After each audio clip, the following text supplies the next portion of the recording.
Stay tuned for the two promotions at the end of the podcast. Enjoy! Welcome to Artsy, Heartsy, the podcast about art and health. I'm your host, Tamara, and I have much to discuss today. I wanted to create this podcast to promote a healthy life in a chaotic world of creatives. I did this as an assignment for my final project for my health coaching course. I promised myself I would do 10 episodes to get my voice out there, and as an exercise of consistency, and I intend to see it to the end. But I have been falling short.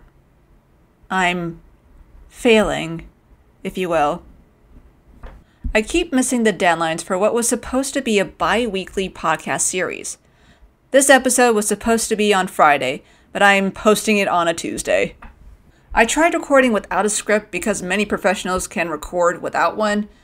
They know what to say, they can do it live, and they can speak with certainty and clarity. I wanted to try recording without a script, but I failed spectacularly.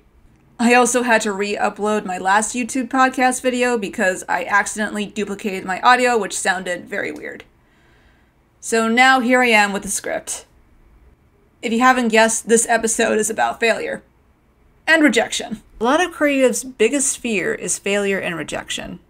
They get worried if they're not good enough for this position or the task, and puts off tasks and conversations that can push them forward in life because these creatives don't think they're capable enough to succeed.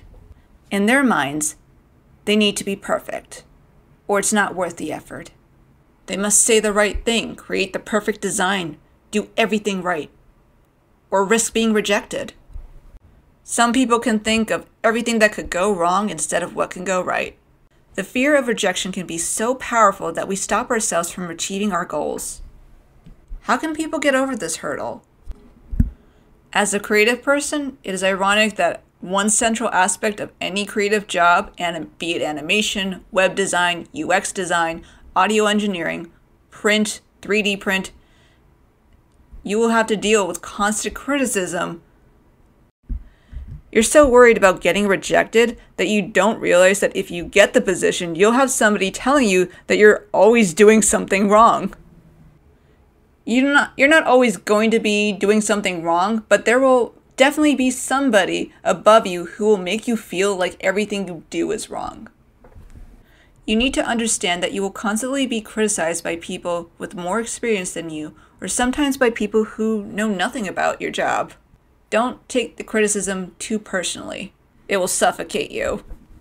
If you're doing your best, listening to their critique without self-deprecating yourself, and improving your skills, consider it a victory. Even if they don't think you're good enough and don't want to hire you again, somebody else will think you're terrific. The first step to overcoming your fear is acknowledging that you are scared. The next is to figure out what scares you most and why it scares you. Then practice overcoming that fear. Practice what you're going to say, practice on a project, or practice how to accept rejection. Then face your fear head on. You may not realize it in the moment, but if you keep pushing forward, when all is said and done and you look back at all you did, you will see how far you've come. Let all your experience give you the courage to move forward. When I think of the best quote on the subject of failure, I think of this quote from one of the best animated series of all time. I'm going to read it because I don't want to get copyright infringement on this. So here it goes. Look, sucker, you're going to fail a lot in life. And even though you'll probably fail over and over again, you have to try every time. You can't quit just because you think you might fail. I think this sentence is probably one of the best advice about failure. If you don't know where this is from Avatar: The Last Airbender, one of the best animated series in my lifetime. For context, Sokka is one of the series' main characters. He starts off as the comic relief character. He makes terrible jokes, he's a sexist, and he has no experience in combat.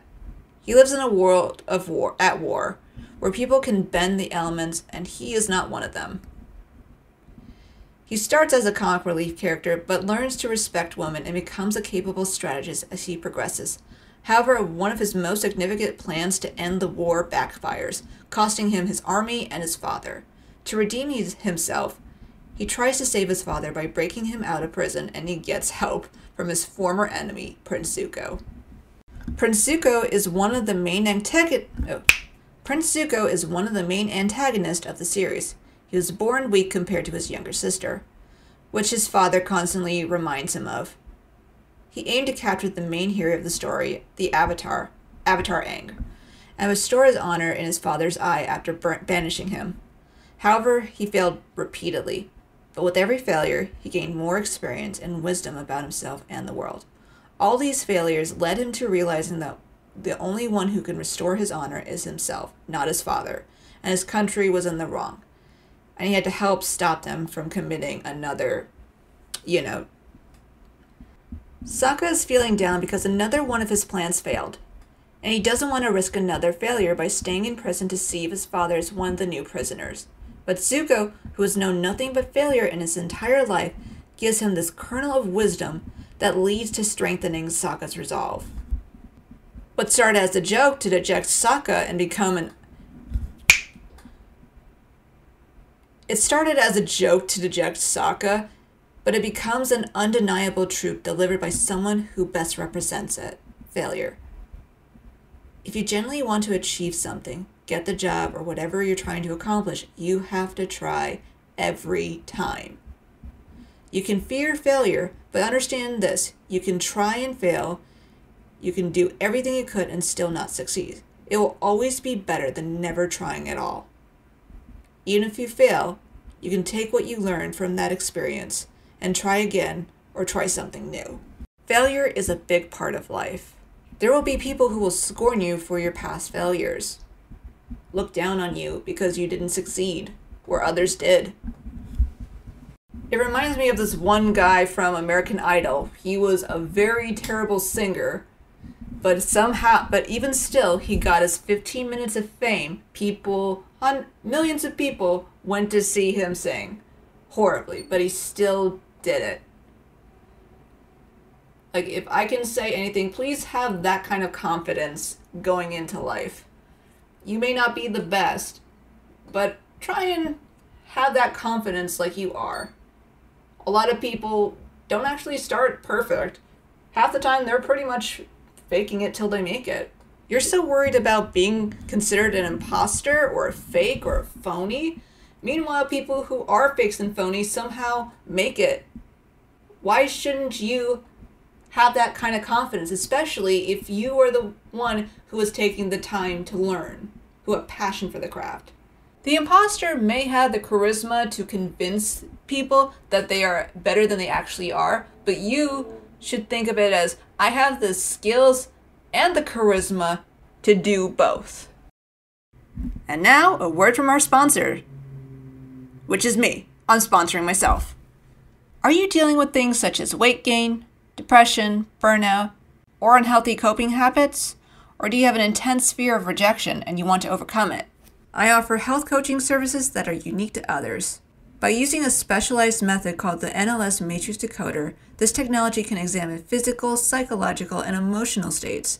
Then, after identifying the issues, we can recommend the best treatment for you, such as creating dietary plans, developing lifestyle planning, and even recommending what to look out for in the future.